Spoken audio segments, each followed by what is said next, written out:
안녕하세요. 얼마 전 남편이고 시부모님이고 진절머리가 나서 이혼하게 된 30대 여성입니다. 솔직히 남편하고는 별 문제 없이 잘 지내왔다고 생각하고, 그래서 적어도 남편은 당연히 제 편이 되어줄 줄 알았는데, 팔은 안으로 굽는다더니 정말 그 말이 딱이구나 싶은 게 너무 실망스럽더라고요. 그리고 막말로 남편 하나 보고 한 결혼이었는데, 남편이 이렇게 나오면 더 이상 같이 사는 게 무슨 의미가 있나 싶대요. 그래서 남편한테 그렇게 네 식구만 중요하면 네 식구랑 살으라고, 나 괴롭히지 말라 하고 이혼하자 했죠. 남편하고는 좀 이상하게 들릴지도 모르겠지만 소개팅 어플로 알게 된 사이예요.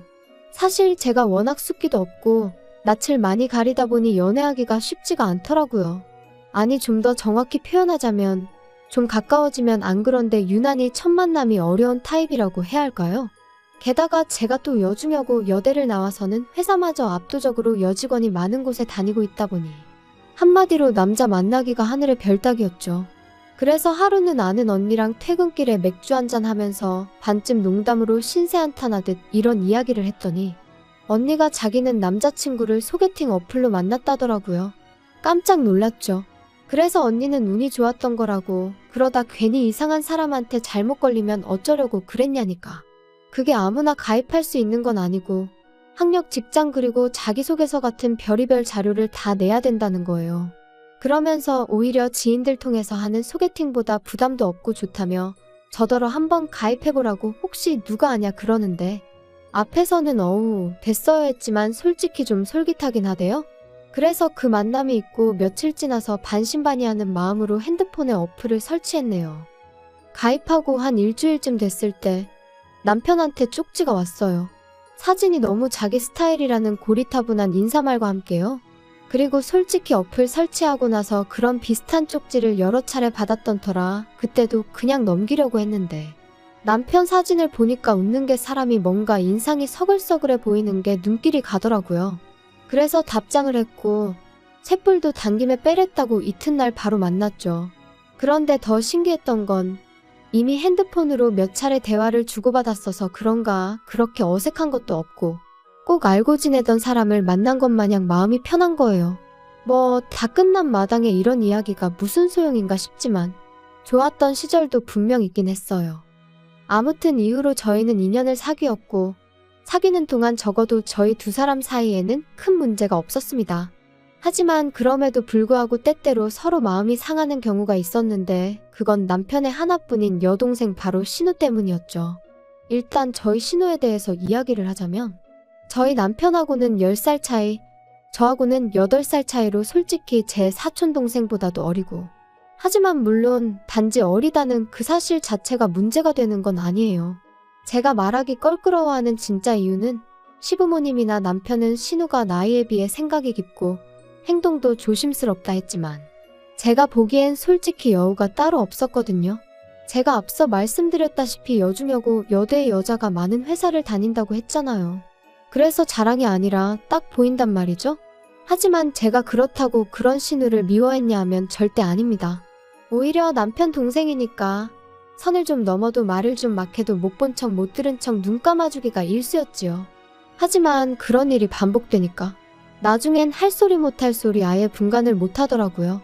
심지어 한 번은 시부모님도 계신 자리에서 제 미간을 들먹이며 언니 어렸을 때 혹시 어디 아팠냐? 왜 지능이 좀 부족한 사람들이 미간이 넓지 않냐는 들어보도 못한 헛소리를 짓거린 적도 있어요. 그리고 그렇게 신우가 선을 넘으면 어머님 아버님이라도 한 소리 따끔하게 하셨어야 하잖아요. 그런데 오히려 두 분이 막 웃으시더니 우리 딸은 눈썰미도 좋다며 저한테 너 혹시 정말 그런 거 아니지? 저번에 사과도 못 깎던데 설마 그래서 그런 거 아니냐 하시는데, 정말이지 결혼 전에 신우하고 확실히 선을 그어놓는 건데 하고 얼마나 후회했는지 몰라요. 그래서 신우더러 말이라고 함부로 하는 거 아니라고, 내가 아가씨 학벌 가지고 놀리면 기분 좋겠냐 했거든요. 그랬더니 또 어머님 아버님이 저더러 너는 웃자고 한 소리에 왜 죽자고 달려드냐는데, 정말 이놈의 집구석 답도 없다 싶더라니까요. 하지만 그런 이유로 제가 남편이랑 이혼을 결심한 건 아닙니다. 결혼한 지 반년쯤 되던 때, 그러니까 여전히 남편이랑 저는 그래도 신혼 분위기를 내던 시기였는데요. 난데없이 신우가 다니던 회사를 때려치고는 서울에서 모델 일을 하고 싶다며 독립을 한다는 거예요. 참고로 저희 신우가 모델을 할 만큼 키가 크다거나 어디가 특출나냐 하면 그런 건 아니었는데 제가 그 분야는 잘 모르다 보니 이러쿵저러쿵 하기도 뭐하고 그래서 그냥 그러냐 하고 말았죠.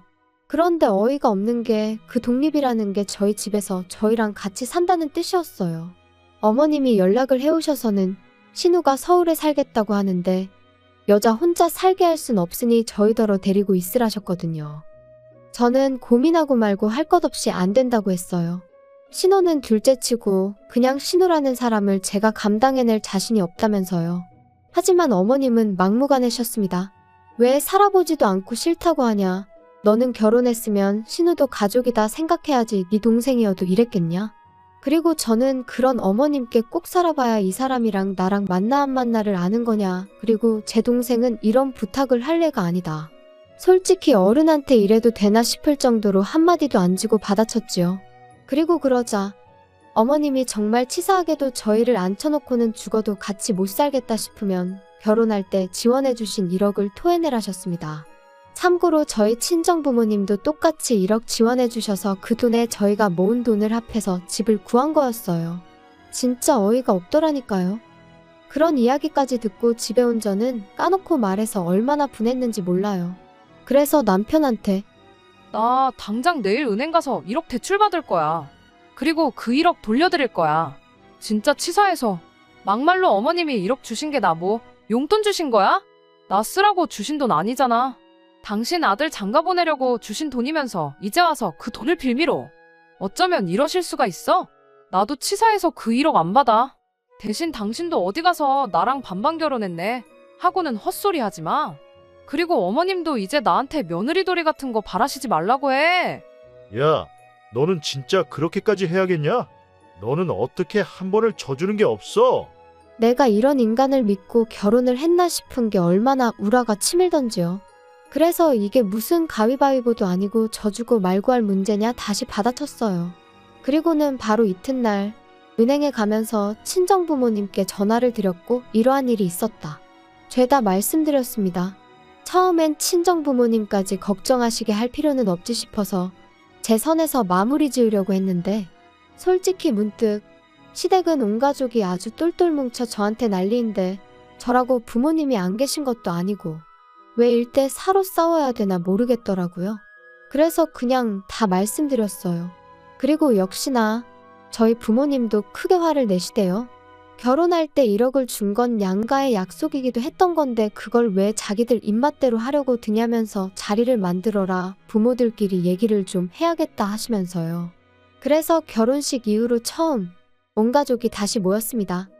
그리고 무슨 생각, 무슨 작전인지는 몰라도 시부모님께서는 저희 부모님을 마주하자마자 하소연을 하시더라고요. 딸을 키워보셨으니 저희 심정을 아시겠지요? 어떻게 요즘 같은 세상에 딸을 혼자 지내라 하겠습니까? 그래도 다행히 서울에 지 오빠 부부가 있으니 거기서 좀 챙겨주면 좋겠어서 며느리한테 얘기를 한 건데 그리고 말이 나왔으니 말이지만 말입니다. 막말로 저희가 그냥 저희 딸 다짜고짜 보낼 수도 있었어요. 하지만 그래도 배려하는 마음으로 며느리한테 먼저 이야기를 한 건데 그렇게 나올 줄은 정말 몰랐다니까요. 저희도 너무 속상하고 지금 서운하고 그렇습니다.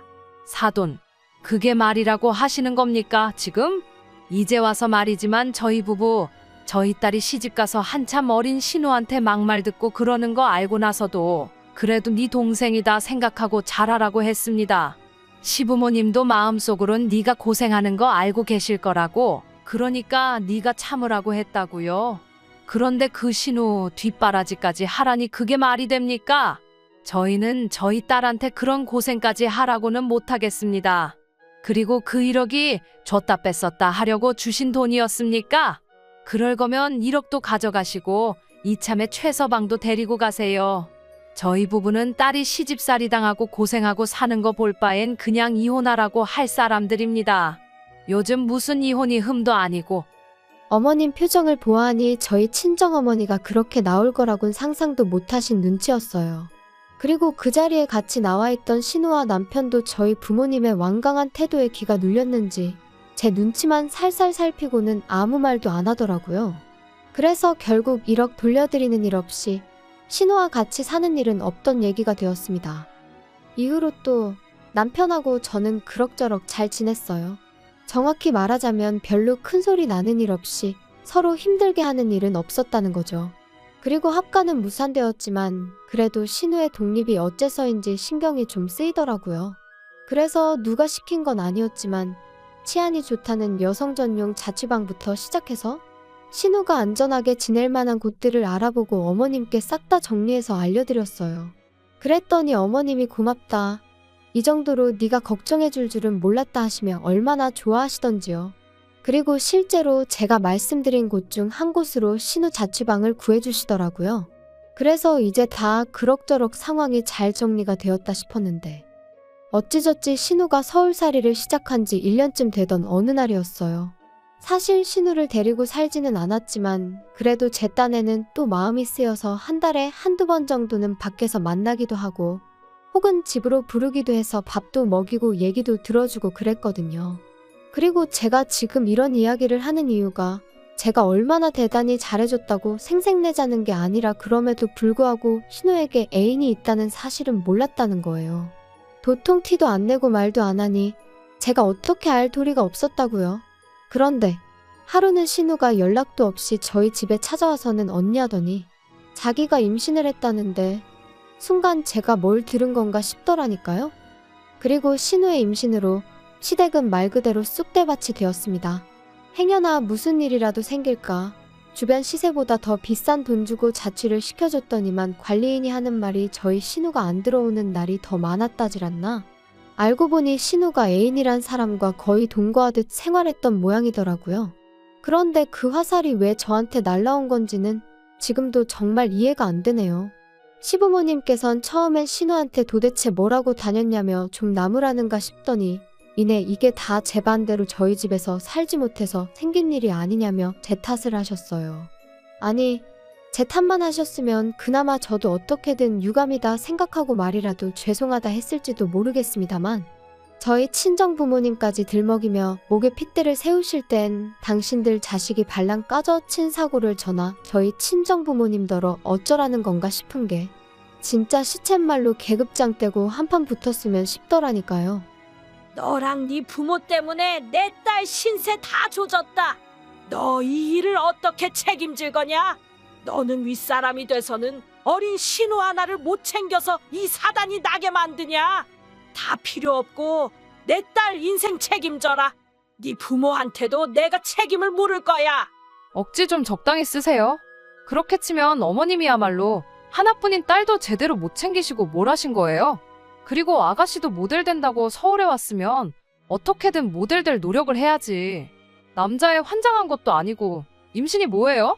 어우, 내가 다 창피해 진짜. 하지만 어머님의 억지는 여기서 끝이 아니었습니다. 어머님께서는 이렇게 된 이상 신우랑 그 애인이란 작자랑 결혼을 시켜야 하지 않겠냐 하시더니 그 결혼 비용을 저랑 저희 친정 부모님더러 부담을 하셨거든요. 양심이 있으면 그 정도는 저희가 해야 하지 않겠냐면서 말이죠. 그리고 그 비용이란 건 자그만치 2억이었습니다. 내가 긴 말은 안 하겠다. 니네 부모한테 얘기해서 2억 받아와. 앞길이 구만리 같은 내 딸 인생 조져놓은 값이라 하면 2억이 아니라 20억을 받아내도 분이 안 풀릴 것 같지만 그래도 네가 내 며느리니까 내가 엄청나게 참고 참은 줄이나 알아. 내가 마음 같아선 니네 부모도 다 고소해버리고 싶은데 내가 정말 참았다. 그러니까 열을 줄 테니 2억 만들어와. 그것도 못하겠다 하면 나도 그땐 못 참는다. 그리고 저는 그때까지도 그래도 중간에 낀 남편이 불쌍해서 어쨌든 신우가 안 됐어서 그냥저냥 참아드리려고 했던 건데 정말 더는 이렇게는 안 되겠다 싶더라고요. 그래서 어머님한테 고소할 테면 하시라고 했어요. 2억이요? 어머님 뭐 잘못 드셨어요? 진짜 어이가 없네요. 고소요? 하세요 그럼. 하고 싶은 건 하셔야지. 참았다 병나면 어떡해요. 대신 저도 저희 부모님도 그땐 이렇게 말만 하고 있지는 않을 겁니다. 때도 적당히 쓰셔야지. 집에 돌아와서도 한참 동안 분한 마음이 어떻게 주체가 안 되더라고요. 그런데 그때 평소보다 늦은 퇴근을 한 남편이 저를 보더니 한숨을 푹 내쉬대요. 그리고는 오늘 어머니랑 또 한판 했다며? 그러는데 짜증이 정말 확 나는 거예요. 남편의 말투라고 해야 하나, 그게 저를 아주 한심하게 여기는 시기였으니까요. 그래서 제가 남편더러 말을 그렇게밖에 못하냐니까. 야, 나도 답답해서 그래. 그러니까 처음부터 우리가 데리고 있었으면 얼마나 좋았겠냐고. 아니 그게 지금 말이라고 해. 막말로 자취하는 여자들은 다 임신하니? 시부모님도 당신도 왜 자꾸 신우가 잘못한 걸 나랑 내 부모님한테서 원인을 찾아? 나는 뭐 할 말 없어서 가만히 있는 줄 알아? 이게 다 가정교육을 잘못 받아서 이렇게 된 거지. 너 진짜 말이 너무 심하다. 말 가려서 해. 가려서 말할 건 내가 아니고 당신하고 당신 부모님이야. 진짜 지긋지긋하다. 오늘은 당신 부모님이 나더러 친정 가서 2억 받아오라더라? 신우 인생 조져놨으니까 위로금으로 받아야겠대. 어머님 머리가 어떻게 되신 거 아니야? 야, 너 내가 말 조심하랬지. 그리고 솔직히 2억이 없어서 그런 거면 차라리 우리 부모님한테 가서 무릎 꿇고 죄송하다고 빌어. 빌면 봐주실지도 모르지. 네 부모님도 그래. 그렇게 뻔뻔하게 모르쇠로 나오실 게 아니고 우리 부모님한테 미안하다 숙이고 들어오셔야지. 막말로 그렇게 버티고 계시면 너랑 나도 못 살지 않겠냐? 너 말 잘했어. 나 너랑 정말 못 살겠거든. 고소고 나발이고 니네 하고 싶은 거 다 해봐. 그리고 너랑 나도 이쯤에서 갈라서자. 제발. 남편하고는 또다시 할 말 못할 말 해가며 정말 서로 때리지만 않았지 이웃이 경찰까지 불렀을 만큼 크게 다투고 말았습니다. 그리고는 서로 정말 지긋지긋해져서 일주일 만에 바로 이혼 서류 접수하고 한 달 동안 남편은 자기 본가에, 저는 제 친정에서 지냈죠. 아쉬움이라고 눈꽃만큼도 없었고 오히려 더는 숨소리도 견딜 수 없을 정도로 꼴보기도 싫었거든요. 그리고 제가 친정에 있는 동안 시부모님한테 몇 번이나 연락이 왔는데 댁 아들하고 이혼하기로 했으니 저한테 이러지 마시라고. 자꾸 이러시면 경찰에 스토커로 신고하겠다 하니까 나중엔 좀 잠잠해지대요. 그리고 결혼할 때나 이혼할 때나 집값은 별 차이도 없었기에 그냥 팔아서 남편이 들고 온 돈 그대로 줘버렸어요. 대신 같이 결혼 생활하는 동안 월급 관리는 제가 했는데 그걸 가지고 적금이 어쩌고저쩌고 하는 걸. 니 처먹고 사는데 다 써서 없다고 악다구니 한 번 써주니 찍소리도 안 하더라고요. 그리고 어떻게 보면 제가 모처럼 남편이란 작자를 다시 떠올리고 이렇게 사연까지 쓰게 된 계기이기도 한데 발 없는 말이 천리 간다더니 우연히 신우 소식이 제 귀에 들려왔습니다. 일단 신우는 그 애인과는 결혼을 못했는데 애인이란 사람 부모가 요새는 출산 전에도 친자 검사를 할 수 있다더라며 신우한테 그걸 하자고 했던 모양이에요.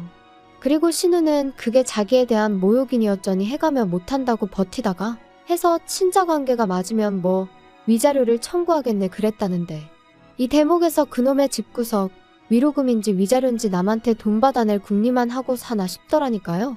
아무튼 그래서 친자 검사를 했는데 아니었던 거죠. 그리고 더 웃긴 건 알고 보니 신우의 남자 관계가 워낙 화려해서 누구 한 사람을 특정해낼 수가 없었던 모양이에요. 몇몇은 스쳐가는 인연만도 못한 만남이었다 하니 말 다 한 거 아니겠어요? 정말이지 아무리 자기 멋대로 사는 시대라지만 어쩜 그렇게 무책임하게 살았나 싶더라니까요. 사실 남의 불행을 듣고 좋아하면 안 되는 건데 그 소식 전해 듣고 나니까 기도 안 차고 한편으론 꼬숩다는 생각도 들대요. 그러니까 심보를 곱게 써야지. 그리고 지금도 보나마나 저와 저희 부모님 탓이나 하고 있을 게 뻔해서 불쌍한 생각도 안 들거든요. 아무튼 뭐 이제 남편도 본가로 돌아갔겠다. 시부모님이고 남편이고 온 가족이 들러붙어 신우 뒤치다거리나 해주면 딱 되겠네요. 혹시나 이 사연을 듣게 된다면 축하한다고 꼭 말해주고 싶어요. 축하해, 한번 잘 살아.